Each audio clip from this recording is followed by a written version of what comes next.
सज्जनो श्रोते हो, या ठिकाणी खूप सुंदर असं चरित्र आलेलं आहे बल्लाळाचं. सिंधू नावाच्या देशामध्ये पल्ली नावाचं एक गाव.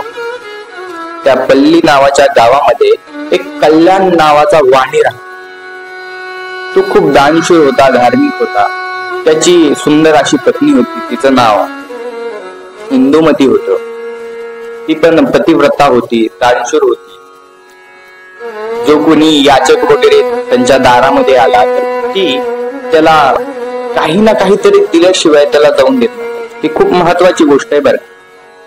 आपल्या दारासमोर एखादा याचक आला, एखादा भिक्षुकी आला तर त्याला खाली हाताने कधीच जाऊन द्यायचं नाही. तो जरी तुमचा शत्रू असला तरी कमीत कमी त्याच्या हातावरती साखर तरी ठेवायला. इंदुमती नावाची पतिव्रता पत्नी होती त्याची, आणि त्यांना एक छोटासा मुलगा होता, त्याचं नाव होतं बल्लाळ. तो बल्लाळ होता ना, त्याला लहानपणीपासूनच देव धर्माचा, पूजेचा खूप नाद होता. आणि या ठिकाणी त्याला पूजेचा नाद असताना त्याचे जे काही सवंगडी होते, जे काही मित्र होते, त्यांना सुद्धा त्याने तो पूजा पाठाचा, देवा दर्शनाचा नाद लावला. संगत खूप महत्वाची असते. त्याच्यामुळे संगतीमुळे खूप लोक सुधारतात. खूप जशी संगत असेल ना तसा व्यक्ती बनत चालतो. एखादा चोरासोबत संगत असेल तर तो व्यक्ती सुद्धा त्याच्या सोबतचा, जरी त्याला चोरी करता नसली तरी तो चोराच्या संगतीमध्ये राहून चोरी करण्यात. एखादा दारुड्याच्या संगतीमध्ये असेल तर तो काही ना काही दिवसांनी एकदा का होईना पण तो दारू पिणार. म्हणजे त्याचप्रमाणे या ठिकाणी बल्लाळाच्या सोबत जे व्यक्ती होते, जे मित्र होते, ते सुद्धा खूप भक्तीमध्ये रमायचे बल्लाळासोबत. ते काय करायचे, एक शेत गाठायचे, रान वगैरे आपल्या इकडे म्हणतात, शेतामध्ये जायचे आणि शेतामध्ये गेल्यानंतर त्या ठिकाणी एखादा दगड किंवा गोटा वगैरे घ्यायचे आणि त्याला एखाद्या देवाचं नाव द्यायचे आणि देवाचं नाव देऊन त्याची भक्ती करत करत बसायचे. पूर्ण दिवस त्यांचा त्याच्यातच जायचा. खूप दिवस असंच चालत राहिलं. एक दिवस बल्लाळ एका शेतामध्ये गेला. त्या ठिकाणी एक दगड घेतला, गोटा घेतला आणि त्या गोटाला भगवान श्री गणेशाचं नाव दिलं आणि त्या ठिकाणी तो विराजमान केल्यानंतर पत्रम पुष्पम फलम तोय, जे भगवान श्री गणेशाला समर्पण. समर्पणाची भावना खूप महत्वाची असते. स्वतःला जर देवाला समर्पण केलं ना तर या जीवनामध्ये आपल्याला काहीच कमी पडत, हे लक्षात ठेवा. सज्जनो श्रोते हो, या ठिकाणी बल्लाळाने पाला पाचोळा दिला. या ठिकाणी फक्त पाला पाचोळा. बल्लाळाने कोटी रुपयाचं मैदान केलं. फक्त प्रेमा भक्तीने या ठिकाणी बल्लाळाने पानं दिले आहेत. फक्त पानं, पण ते भक्तीपूर्वक दिलेले आहे. तुम्ही कितीही रुपये दिले तरी त्याला किंमत नसते. तुम्ही काय दिले त्याला किंमत मानत नाही देव. त्याच्याकडे पाहत नाही तुम्ही काय दिलंय, तुम्ही किती भक्तीने दिलंय हे पहा तुम्ही. प्रभू रामचंद्र ज्यावेळेस वनवासामध्ये होते त्यावेळेस कितीतरी राजे त्यांना भेटायचे, तुम्ही आमच्या इथे विश्रांती करा, आमच्या इथे राहा. त्यावेळेस प्रभू रामचंद्र कुणाजवळच थांबले नाही आणि कुणाचंच ग्रहण केलं. पण शबरी माता हिने उष्टे बोर काढून ठेवलेले होते, ते प्रभू रामचंद्राने खाल्ले. देवाला तुमचं प्रसिद्धी, तुमचं सोनं नाणं दागिने हे नाही पाहिजे. तुम्ही किती भक्तीने काय देत आहोत हे पाहिजे. सज्जन हो श्रोते हो, त्याचप्रमाणे या ठिकाणी बल्लाळाने पानं आणले आहेत आणि ते भगवान श्री गणेशाला समर्पण केलेत. आणि समर्पण केल्यानंतर त्या ठिकाणी भगवान श्री गणेशाच्या नावाचा जयकार लावला आणि भगवान श्री गणेशाची त्या ठिकाणी मनोभावे पूजा चालू केली. जे काही त्यांच्या मनामध्ये यायचे ते बोलत राहायचे. भजन नव्हतं येत, काही एखादा अभंग येत नव्हता किंवा स्तोत्र येत नव्हतं, काही येत नव्हतं बल्लाळाला. त्या ठिकाणी बल्लाळ फक्त काय करायचा तर देवासमोर राहायचा आणि भजन करत असायचा, मोरया रे बाप्पा मोरया रे. भजन चालू असायचं.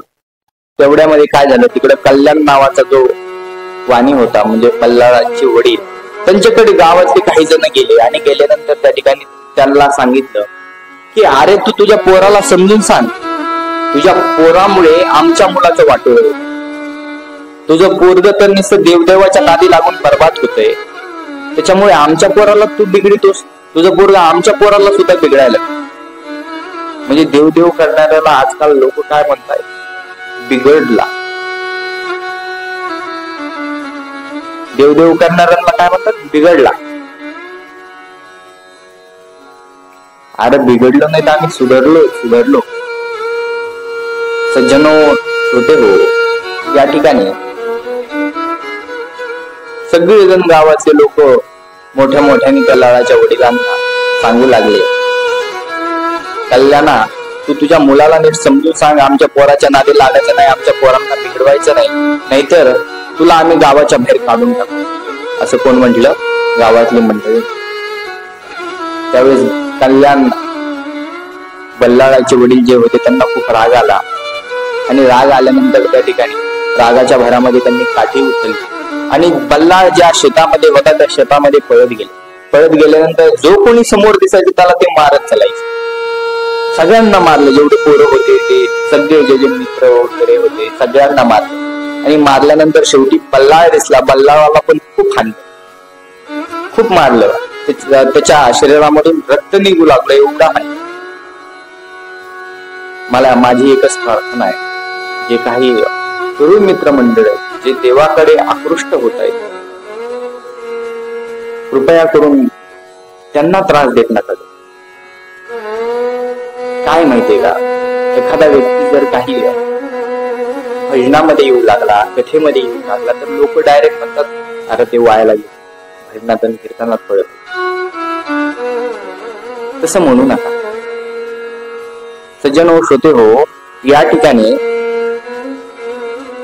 बल्लाळाला मारल्यानंतर त्या ठिकाणी कल्याण नावाचा जो त्याचे वडील होते ते म्हणाले की कोणत्या देवाची पूजा करतोस. त्यावेळेस बल्लाळ म्हणाला की मी भगवान श्री गणेशाची पूजा करतो. कोणता हाच गणेश का तू दगड मांडलायचा आणि त्याला त्याची पूजा करतो म्हणतो भगवान आहे, कशाचा कुठालचा भगवान.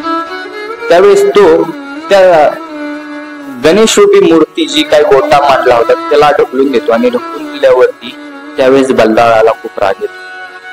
आतापर्यंत बल्लाळाला राग नव्हता आला की मला कोण मारलं, कशामुळे मारलं, परंतु आता ज्यावेळेस त्यांनी त्या कल्याण नावाच्या वाण्यानी बल्लाळाच्या वडिलांनी त्या ठिकाणी तो जो गणेश रूपी दगड मांडला होता त्याला ढकलून दिलं, त्यावेळेस त्या बल्लाळाला खूप राग आला आणि रागाच्या भरामध्ये तो वडिलांना बोलू लागला, कशामुळे तुम्ही हे सरकवलं आहे. त्यावेळेस वडील म्हणाले त्याचे की आता पाहतोस तुझा कोणचा गणेश तुला वाचवायला येतो आणि कोण. त्यावेळेस रागाच्या भरामध्ये एक स्टोल घेतात, आपल्या इकडे दोरी वगैरे दाबव घेतात आणि त्या बल्लाळाला एका झाडाला बांधून ठेवतात. 1-2-3 तास निघून जातात. तो कल्याण त्या ठिकाणावरून गावामध्ये जातो, घरी जातो, बसतो. त्यावेळेस आईला त्याची चिंता वाटते, काहीतरी बल्लाळ आणखीन कशा काय आला नाही, त्याचा जेवणाचा वेळ झाली. आई चिंतेमध्येच. मुलगा कसा जरी असला ना तरी आईला तो राजाच असतो. कितीही दुष्टकृत्य करून द्या, कितीही वाईट वागू द्या, तो आईला त्याचा राजाच असतो. तिच्या समोर जाऊन म्हणा तुम्ही. सज्जन हो, श्रोते हो, या ठिकाणी बल्लाळ आता त्या ठिकाणी बांधलेला होता. त्यावेळेस त्या ठिकाणी 2-3 तास निघून गेल्यानंतर अचानक एक ब्राह्मण आणि ब्राह्मण येत असताना बल्लाळ मनात म्हणत असतो की अरे गणेशा, अरे देवा, तुझी जी मनापासून भक्ती करतात त्यांच्यासोबत असं का होत रे. तू तर स्वतःला विघ्नहर्ता मानतोस ना, तर संकटापासून आमचं रक्षण का केलं नाहीस. असं कोण म्हणते, मनामध्ये बडबड कोण करतंय, बल्लाळ. बल्लाळ बडबड करत असताना त्या ठिकाणी एक ब्राह्मण समोर येतो आणि समोर आल्यानंतर तो ब्राह्मण आल्या त्या अंगावर जे काही लागलं होतं ते संपूर्ण आपोआप बरं होऊ लागतं. महाराज, आश्चर्य जगात, ते आपोआप बरं होऊ लागतं.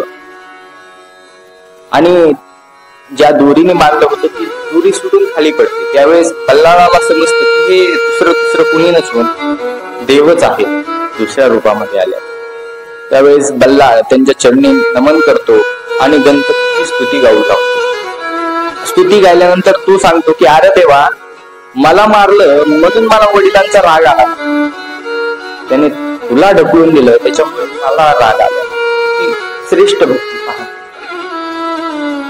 किती श्रेष्ठ भक्ती. देवाला ढकलून दिलं म्हणून त्याला राग आलाय, त्याला मारलं म्हणून नाही राग आला. नाहीतर आजकाल खूप विचित्र काळ चालू. सज्जनो, श्रोते हो, त्यावेळेस आता काय करायचं म्हटल्यानंतर भगवान श्री गणेश म्हणतात आता काय करायचं पुढे. त्यावेळेस तो म्हणतो की ज्यांनी तुला ढकलून दिला आहे तो मुका, आंधळा, बहिरा, पांगळा व्हावा आणि तो नरकाला जावा. असं म्हटल्यानंतर त्या ठिकाणी भगवान श्री गणेशाला तथास्तु म्हणतात आणि आणखीन काय पाहिजे, फक्त तुझी भक्ती पाहिजे, तुला मी कोणत्याही जन्मामध्ये विसरू नये असं वरदान. असं म्हटल्यानंतर त्या ठिकाणी